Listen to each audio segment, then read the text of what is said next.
नमस्कार दोस्तों, स्वागत है आपका तेजश्री चैनल में। तो आज की कक्षा में हम पढ़ेंगे कारक। तो शुरू करते हैं। देखिए कारक क्या होता है, पहले तो हम ये समझेंगे कि कारक किसको कहते हैं। तो यहाँ पर मैंने एक डेफिनेशन लिखी है जिससे आपको समझना आसान हो जाएगा कि कारक क्या होते हैं। देखिए ऐसे शब्द जो संज्ञा या सर्वनाम का संबंध क्रिया से बताते हैं, ठीक है। यानी कि ऐसे शब्द होंगे जो किसका संबंध बताएंगे। एक हमारे पास एक वाक्य होगा, उसमें वो क्रिया से संज्ञा या सर्वनाम का संबंध बताएंगे। देखिए संज्ञा या सर्वनाम का क्रिया के साथ होने का सीधा संबंध बताने वाला चिन्ह कारक कहलाता है। हम इसको एक उदाहरण से समझ सकते हैं। राम ने रावण को बाण मारा। अब आप परेशान मत होइए, भी समझ में आ जाएगा। राम ने रावण को बाण मारा। अब इसमें देखिए संज्ञा, ये हमारी संज्ञा है राम, रावण, ठीक है। और इसमें हमें पहचानना है क्रिया क्या है हमारी, मारा। क्रिया क्या है, बाण मारा, यानी मारा जो है मारने का काम किया जा रहा है ना राम के द्वारा। तो अब इसमें देखिए आप संज्ञा या सर्वनाम के साथ होने का सीधा जो संबंध है कि राम ने रावण को बाण मारा, ठीक है। तो जो वो सीधा संबंध बताने वाले कुछ चिन्ह है यहाँ पर, तो उनको हम कारक कहते हैं। वो चिन्ह क्या है, देखिए ने और को।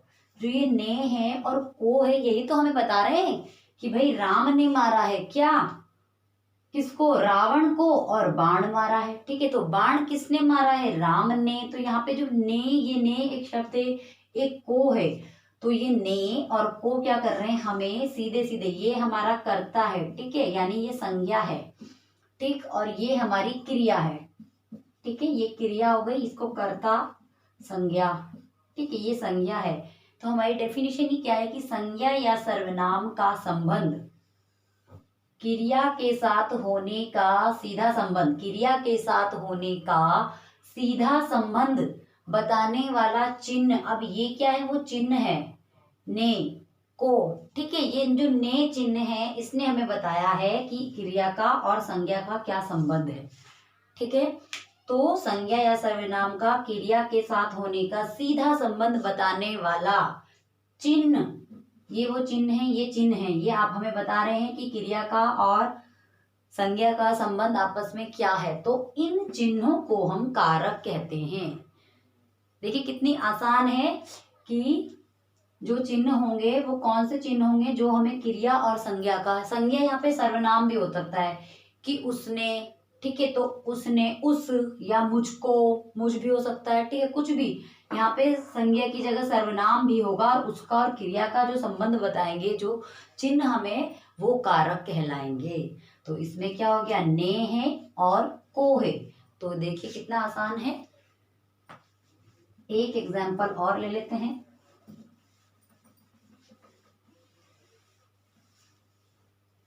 देखिए रमा ने फल काटा, रमा ने फल काटा, ठीक है। ये देखिए रमा ने फल काटा। या ले लेते हैं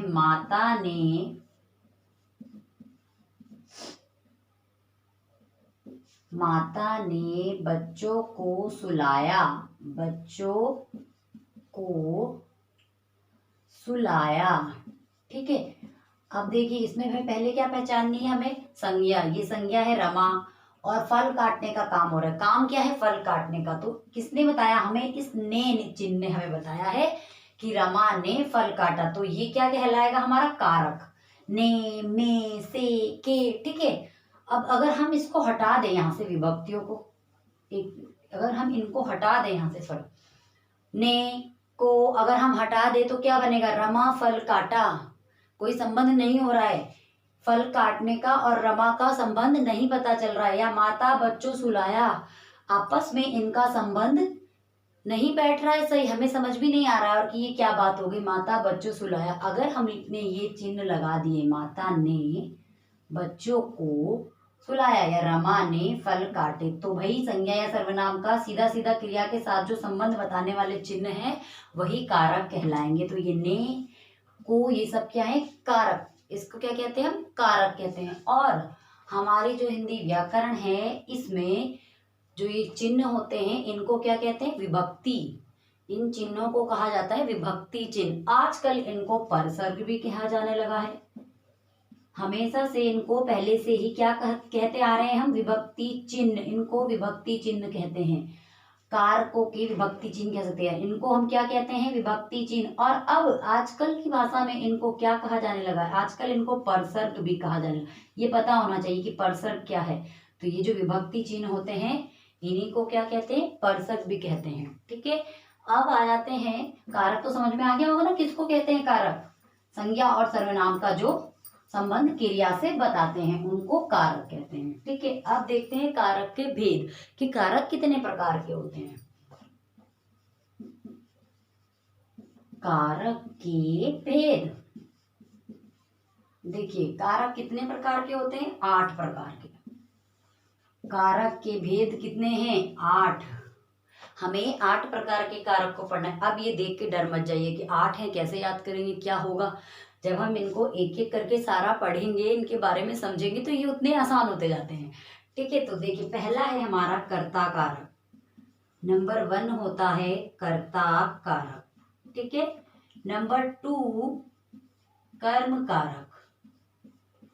नंबर 2 हो जाएगा कर्म कारक। नंबर 3 करण कारक। अब मैं इनको एक एक करके अभी आपको बताऊंगी तो आपके लिए और आसान हो जाएगा। डरना नहीं है इनको देख के कि भाई ये तो कितने सारे हैं, 8 हम कैसे पढ़ेंगे, क्या होगा। ठीक है, कर्ता कारक, कर्म कारक, कर्ण कारक। नंबर 4 है संप्रदान, संप्रदान कारक। नंबर 5 है हमारा अपादान। ठीक है, अपादान कारक। ठीक है, 5। नंबर 6 नंबर 6 है हमारा अधिकरण, अधिकरण कारक। और नंबर 7 है हमारा संबंध कारक।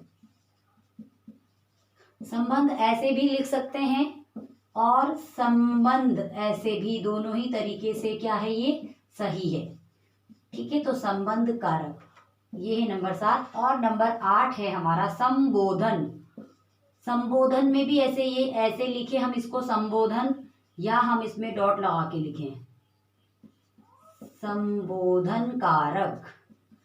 अब यहाँ पे एक बात हमें याद रखनी है, क्या ये अभी आपको लग रहा होगा कि इतने सारे हम कैसे याद करेंगे भाई इनको, नहीं भूलेंगे। अभी जब इनको पढ़ेंगे तो इनका एक दूसरे के साथ क्या रहता है, जब हम इनको पढ़ेंगे तो एक के बाद एक ही हम इसको पढ़ सकते हैं। ठीक है, तो ये समझना उतना ही आसान हो जाता है। अब देखिए कारक के 8 भेद होते हैं, कर्ता कारक, कर्म कारक। अब इन सभी कारकों के अपने अपने विभक्ति चिन्ह होते हैं। यही जो मैंने बताया विभक्ति चिन्ह जिसको हम कारक कह रहे हैं, तो इनके अपने अपने अलग अलग होते हैं। जैसे कर्ता कारक है, कर्ता कारक का हो जाता है ने, कर्म कारक का हो जाता है को। ठीक है, करण का से, अभी आगे मैं बताती हूँ समझ में आएगा। और संप्रदान का आपका हो जाएगा के लिए। ठीक है, या द्वारा भी होता है। अपादान से हो जाएगा से, फिर से दोनों से हैं, अलग अलग है दोनों, मैं बताऊंगी भी आगे। अधिकरण का हो जाता है में, पर। ठीक है, संबंध कारक का हो जाता है का की के, का की के, या रा री भी होता है। ठीक है, रा री। और संबोधन कारक का होता है हे, अरे, इसके होते हैं कारक चिन्ह। सबके अपने अपने कारक चिन्ह है। ठीक है, तो आइए हम इसको आगे देखते हैं, एक एक करके हम इनको पढ़ेंगे। चलिए तो हम देखते हैं कि अब इनको हम एक एक करके पढ़ते हैं पूरे कारक को। और देखिए यहाँ पे ये मैंने लिखे हैं कारक, कर्ता कारक, कर्म कारक, कर्ण कारक, संप्रदान, अपादान, अधिकरण, संबंध और संबोधन। इसका मैं आपको अर्थ भी यहाँ पे बताऊंगी और एक एक करके इनको देखेंगे कि क्या होते हैं। और इनके ये होते हैं विभक्ति चिन्ह, हर कारकों के विभक्ति चिन्ह, ये हमें याद करना पड़ता है। ठीक है, ये आपको सबको याद करना पड़ेगा कि कौन से कारक का विभक्ति चिन्ह क्या है। और कर ये आपको आसानी से याद करने का मैं बता दूंगी अभी कैसे याद करना है। और एक होती है इनकी पहचान, ये मैंने यहाँ पे लिख दिया है इसको। ये एक ट्रिक है कि इसको आप आसानी से पहचान सकते हो कि कौन से कारक को हमें कैसे पहचानना है। तो इसके जरिए हम इसको आसानी से पहचान लेंगे, इसलिए मैंने ये एक इसकी सारणी बना ली है ताकि आप लोगों को समझना और आसान हो जाएगा। तो देखिए पहले हम स्टार्ट करते हैं, कर्ता कारक किसको कहते हैं। कर्ता यानी जो कार्य को करने वाला होता है उसको हम कहते हैं कर्ता। तो अब देखिए क्रिया को करने वाला उसको कर्ता कहते हैं। इसकी ये डेफिनेशन भी हो जाएगी, इसका अर्थ भी हो जाएगा। अब कर्ता इंग्लिश में आप इसको समझिए सब्जेक्ट जिसको हम कहते हैं। जैसे होता है ना वाक्य, subject plus object plus verb plus object, ठीक है। तो ये सब्जेक्ट यानी कर्ता यही होता है वो, ठीक है, जो क्रिया को करता है, किसी काम को करता है। तो ने इसका विभक्ति चिन्ह है। सभी कारकों के यहाँ पर अपने अपने विभक्ति चिन्ह है, इनसे ही इनकी पहचान भी होती है। तो ने विभक्ति चिन्ह किसका हो गया, कर्ता ने, ठीक है, ये इसका विभक्ति चिन्ह है। और क्रिया को करने वाला जो होता है। अब यहाँ एग्जाम्पल से हम इसको पहचाने की, राम ने खाना खाया, ठीक है, राम ने खाना खाया। अब देखना है हमें पहचान कैसे करनी है, क्रिया को करने वाला हमें ये पहचानना है कि इस क्रिया को कौन कर रहा है, वही हमारा कर्ता कारक होगा। तो राम ने खाना खाया, यहाँ पे क्या किया जा रहा है, खाना खाया जा रहा है। अब हमने पहचान लिया कि ने है, तो ये विभक्ति चिन्ह किसका है, कर्ता कारक का। कर्ता क्या है, राम। तो ये क्या हो जाएगा हमारा कर्ता कारक। ये हमारा कर्ता कारक है, सेंटेंस में हमने पहचान लिया, ठीक है, क्योंकि राम के द्वारा ही खाना खाया जा रहा है, ठीक है। अब दूसरा देखिए, रीना ने पुस्तक पढ़ी। यहाँ पे काम क्या हो रहा है, पहले हम पहचानेंगे कि क्रिया क्या हो रही है। क्रिया हो रही है, पढ़ने का काम किया जा रहा है। अब क्रिया को करने वाला हमारे पास पहचान है। हम कैसे पहचानेंगे कर्ता कारक को, कि जो काम को कर रहा है। क्रिया को करने वाला कौन है, पढ़ेंगे, रीना ने पुस्तक पढ़ी, ठीक है। तो रीना है भाई वो कर्ता जिसने ये पुस्तक पढ़ी, ठीक है। तो ये हो जाएगा कर्ता कारक और ने इसके विभक्ति चिन्ह है, ठीक है। और इसमें ज्यादा कुछ नहीं है, कर्ता कारक में ने विभक्ति चिन्ह आसानी से याद हो जाएगा। अब हम दूसरा लेते हैं कर्म कारक। देखिए कर्म कारक का विभक्ति चिन्ह है यहाँ पर को, और इसको पहचानेंगे कैसे, जिस पर क्रिया का प्रभाव पड़े। इसकी पहचान है जिस पर क्रिया का प्रभाव पड़े। तो अब देख लेते हैं हम, राम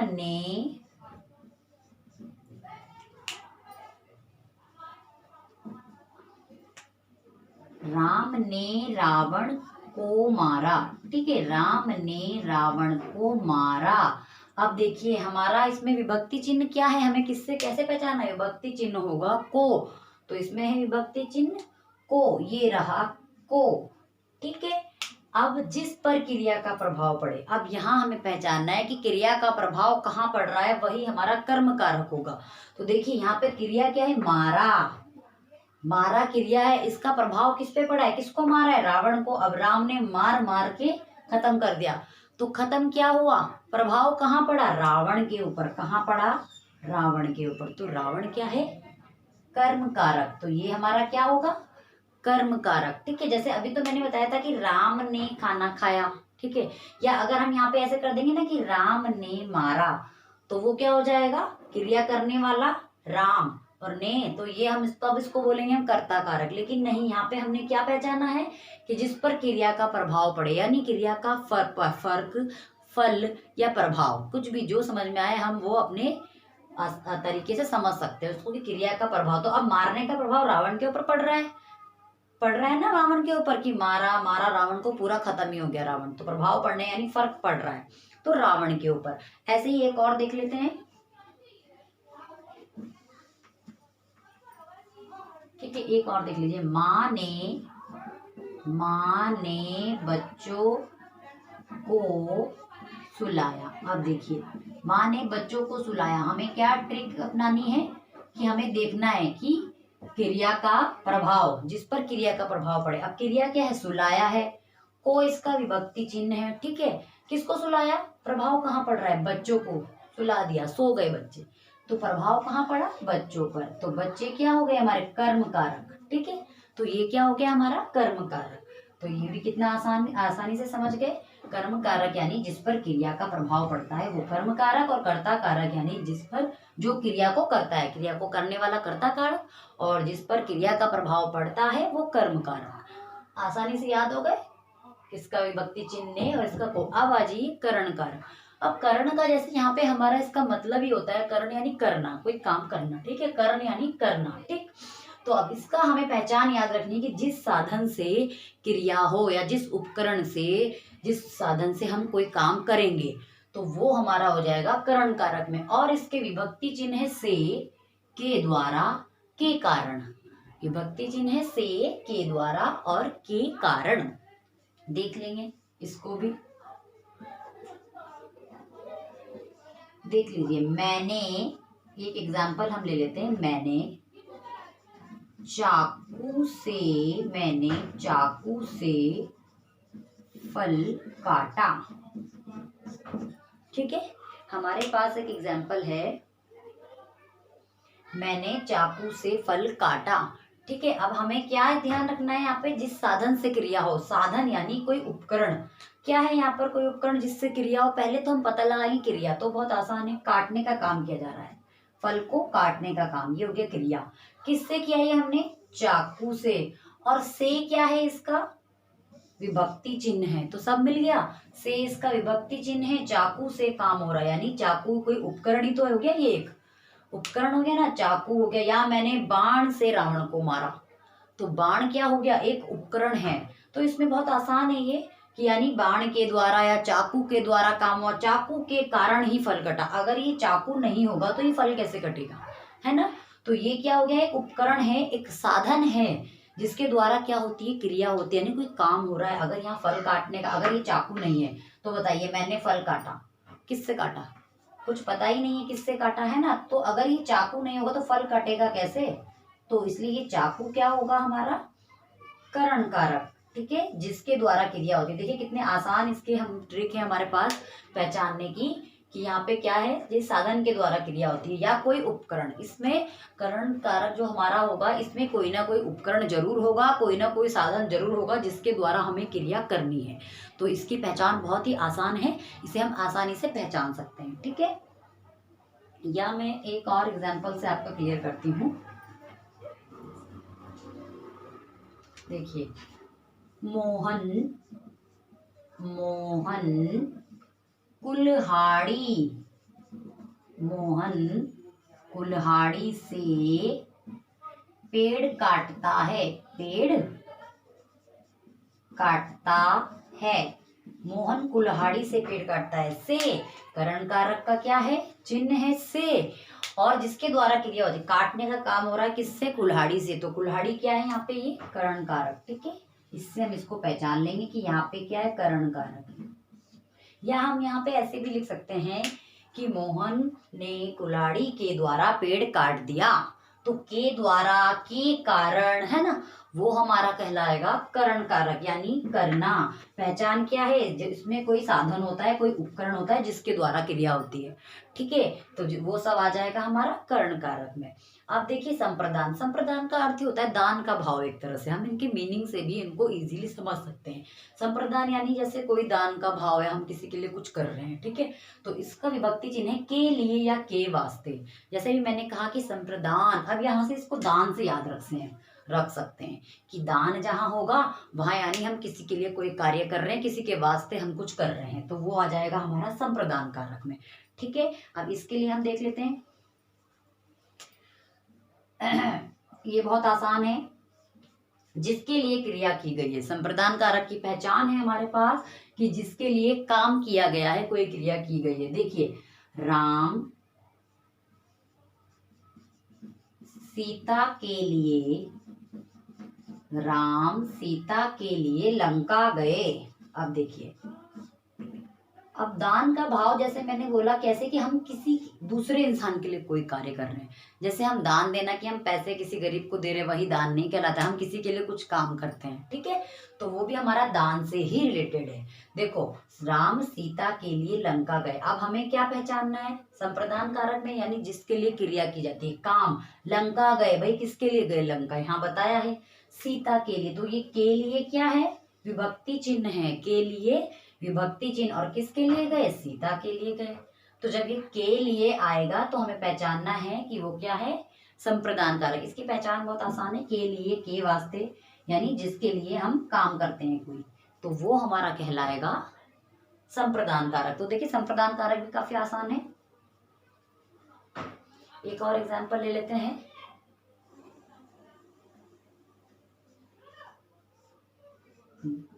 दादी ने माँ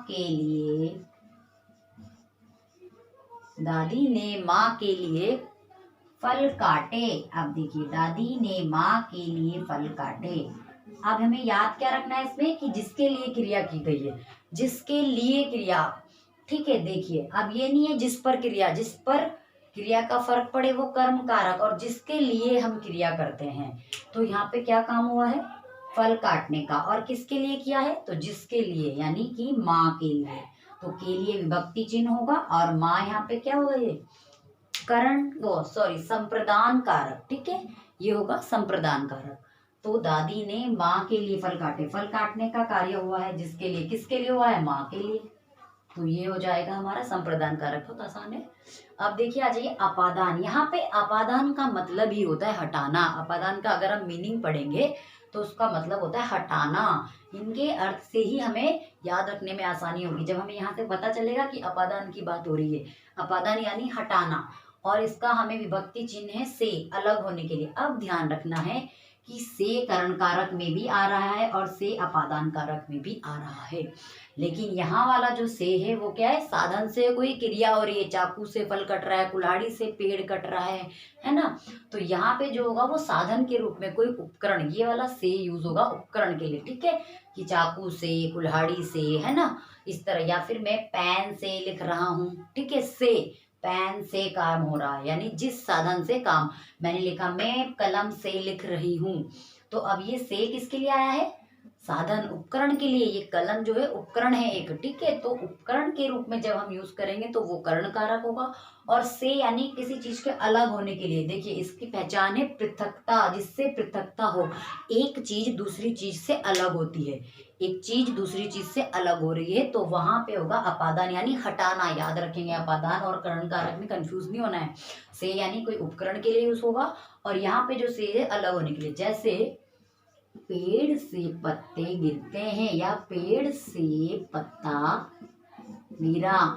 ठीक है, पेड़ से पत्ता गिरा। अब देखिए से है तो हमें पता लगाना है कि जिससे पृथकता हो रही है। अब पेड़ है एक, ठीक है, ये सपोज एक पेड़ है, एक पत्ता नीचे गिर गया, तो ये दो अलग हो गया ना, इससे अलग होने का भाव है। हटाना यानी अलग होना, अपादान मतलब हटाना, अलग होने के लिए। यानी ये पेड़ से अलग हो गया है, पत्ता गिर गया है तो वो अलग हो रहा है। पेड़ से पत्ता गिरना, तो यहाँ पे क्या होगा, हमारा अपादान कारक। ठीक है, तो ये भी कितना आसान है। इसको कैसे पहचानना है, इसके लिए तो बहुत आसान है। अपादान कारक यानी पृथकता के लिए, इसकी पहचान भी बहुत आसान है कि हम पृथकता के लिए कर रहे हैं। ठीक है, जैसे मैंने लिख लिया बिल्ली छत से गिरी। ठीक है, बिल्ली छत से गिरी, बिल्ली छत से गिरी। अब बिल्ली क्या हो गया, छत से अलग हो गई, ऊपर से नीचे गिर गई है, तो यानी अलग होने का भाव हो रहा है। तो अलग होने का जहाँ भाव होता है, या अलग होने के लिए हमें से आता है, तो वहां हमें पता लगाना है कि अपादान कारक है, बिल्ली छत से गिरी। ठीक है, अब आ जाइए नेक्स्ट हमारा है। देखिए कितने आसान हो लग रहे हैं ना आपको, एग्जाम्पल से बहुत आसान हो जाता है, उदाहरण से हमें समझना बहुत आसान लगता है। और एक हमें इसकी पहचान पता होनी चाहिए कि कैसे हम पहचानेंगे। दूसरा देखिए अधिकरण कारक। ठीक है, ये पढ़ेंगे हम अधिकरण। अधिकरण का मतलब हमारा होता है कि आधार। अधिकरण जैसे हमें उसके नाम से ही पता चल रहा है, अधिकरण का अर्थ यानी कि आधार।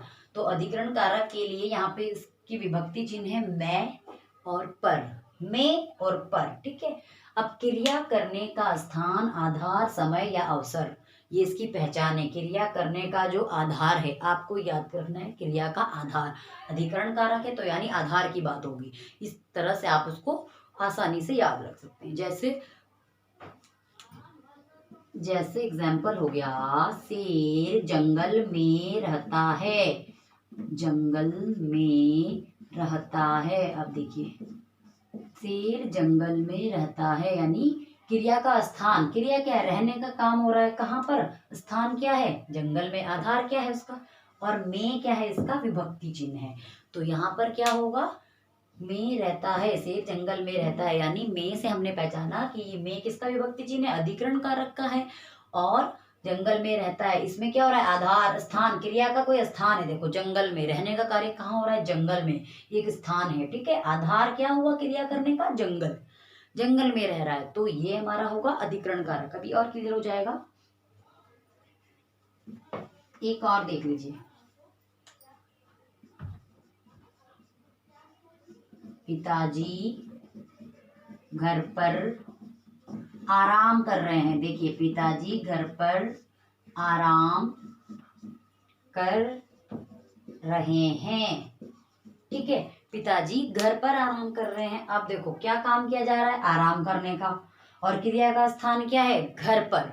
और पर क्या है, अधिकरण कारक का विभक्ति चिन्ह है, तो यहाँ पे पर भी मिल गया, अधिकरण कारक का विभक्ति चिन्ह। और घर, ये क्या है, आधार है, क्रिया का आधार क्या हुआ, घर, यानी क्रिया आराम करना कहाँ पर हो रही है, इसका आधार क्या है, मेन स्थान क्या है, घर पर हो रही है। ठीक है, तो यहाँ क्या होगा हमारा, अधिकरण कारक। इनके नामों से ही हम इनका मीनिंग निकाल सकते हैं। ठीक है, कैसे, संप्रदान यानी दान का भाव हो रहा है, अपादान का मतलब होता है हटाना। ठीक है, अधिकरण कारक यानी आधार, जहां पर क्रिया का हमें आधार मिलेगा, स्थान मिलेगा, वो हमारा कहलाएगा अधिकरण कारक। अब देखिए, संबंध कारक भी कोई ज्यादा आपके लिए कठिन नहीं है। संबंध का मतलब क्या होता है, रिलेशन हमारा, है ना।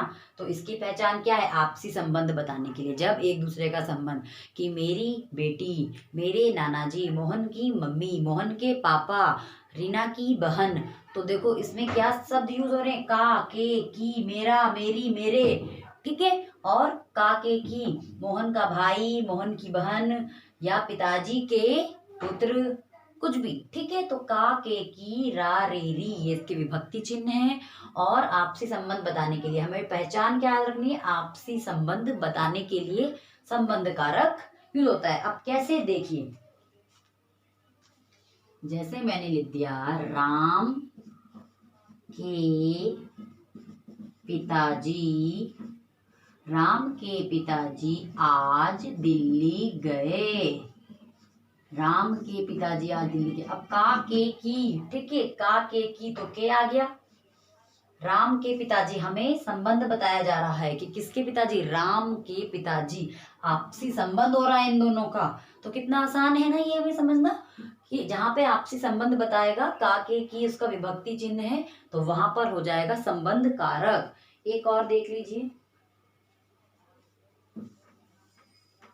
एक और देख लेते हैं, पवन की बहन, पवन की बहन पढ़ने में होशियार है। कैसी है, होशियार है। यहाँ हमें क्या निकालना है, आपसी संबंध कौन बता रहा है, पवन की बहन। ये की क्या बता रही है हमें, कि ये पवन की बहन, इनका आपस में क्या है, संबंध है।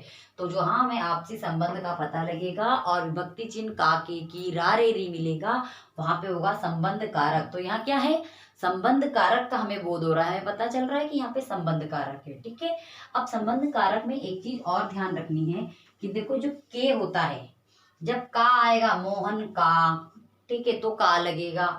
के कब लगेगा, जब आदर सूचक, जैसे कि मदन के पिताजी, तो वहां पे हम के, पिताजी के लिए, बड़ों के लिए आदर सूचक शब्द, तो के यूज होगा। और की यानी कि पवन की बहन, स्त्रीलिंग शब्दों के लिए हम की का यूज करेंगे, का, के, की, रा, रे, री, इस तरह से याद रख सकते हैं। पहचानने के लिए हम रखेंगे कि आपसी संबंध बताने के लिए जिन चिन्हों का प्रयोग होता है, का, के, की, वो संबंध कारक। अब आ जाइए, संबोधन को लिखने के दो तरीके, संबोधन ऐसे भी लिख सकते हैं, ऐसे भी। आठवां हमारा कारक है संबोधन कारक। इसके हमारे विभक्ति चिन्ह होते हैं अरे, रे, ओ, हे। तो जब किसी को पुकारा जाए, संबोधन का मतलब ही होता है पुकारना या बुलाना। ठीक है, पहले तो इनका मीनिंग समझ लेंगे। संबोधन यानी पुकारना या बुलाना, और इस पुकारना और बुलाने से हम याद रखेंगे इसकी पहचान, कि जब किसी को पुकारा जाता है तो वहां संबोधन चिन्ह, जैसे अरे राम, अरे बच्चों कहाँ जा रहे हो, हम बच्चों को आवाज लगा के बोल रहे अरे बच्चों। तो इसमें एक चीज याद रखनी, विस्मयादि बोधक चिन्ह का यूज होता है। ठीक है, इसमें विस्मयादि बोधक चिन्ह का प्रयोग किया जाता है। एग्जाम्पल हम ले लेते हैं, जैसे हम लिखते हैं हे राम, और यहाँ पे आ गया विस्मयादि बोधक, हे राम मुझे बचा लो, है ना, या हमें बचा लो। तो ये हमारा हो जाएगा, देखिए इसमें हे है, तो हे क्या है, संबोधन कारक होगा, ये इसका विभक्ति चिन्ह है। और किसी को पुकारा जा रहा है, हे राम, भगवान को पुकार रहे हैं कि मुझे बचा लो। ठीक है, या हम कहते हैं कि हे ईश्वर, ऐसे भी हम कह देते हैं कई बार, हे ईश्वर, अनाथ पर दया करो, हम पुकार रहे हैं भगवान को और तब बोल रहे हैं अनाथ पर दया करो। या कई बार हम कहते हैं अरे बच्चों कहाँ जा रहे हो, यानी हम अरे शब्द का यूज कर रहे हैं, तो यानी ये हम क्या कर रहे हैं, किसी को पुकारने के लिए बोलते हैं ना हम अरे बच्चों, पहले उनको हम क्या कर रहे हैं, पुकार रहे हैं, फिर बोल रहे हैं कहाँ जा रहे हो या सुनो, इस तरह से। तो ये हमारा होगा संबोधन कारक। तो अब इसको पहचानना आपके लिए कितना आसान हो गया है। इसकी ट्रिक याद रखेंगे कि पहचान वाली जो आपको ये पता होना बहुत जरूरी है।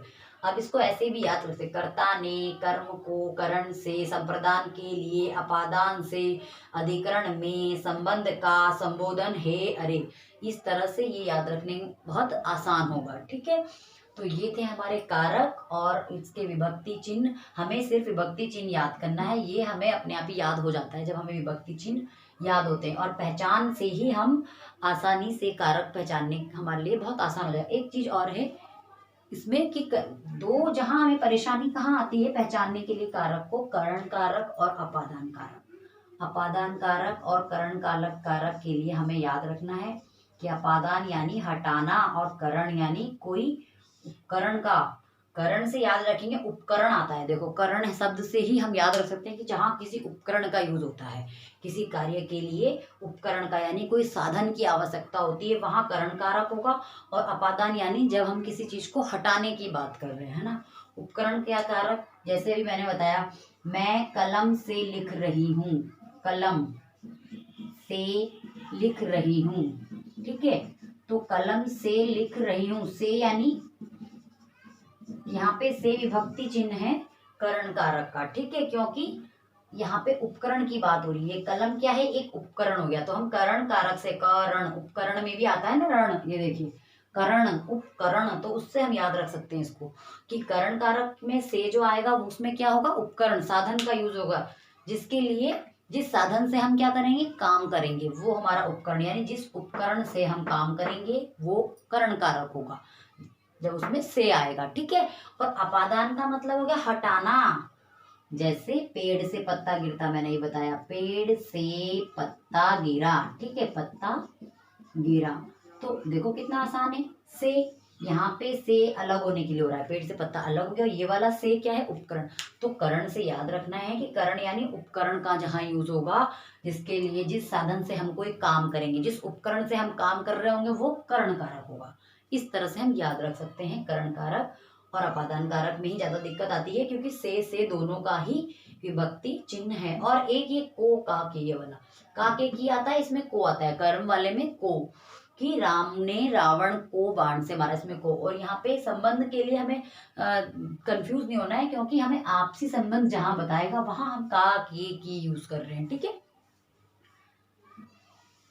तो आज की वीडियो में इतना ही, मिलते हैं हम अपनी अगली वीडियो में, धन्यवाद।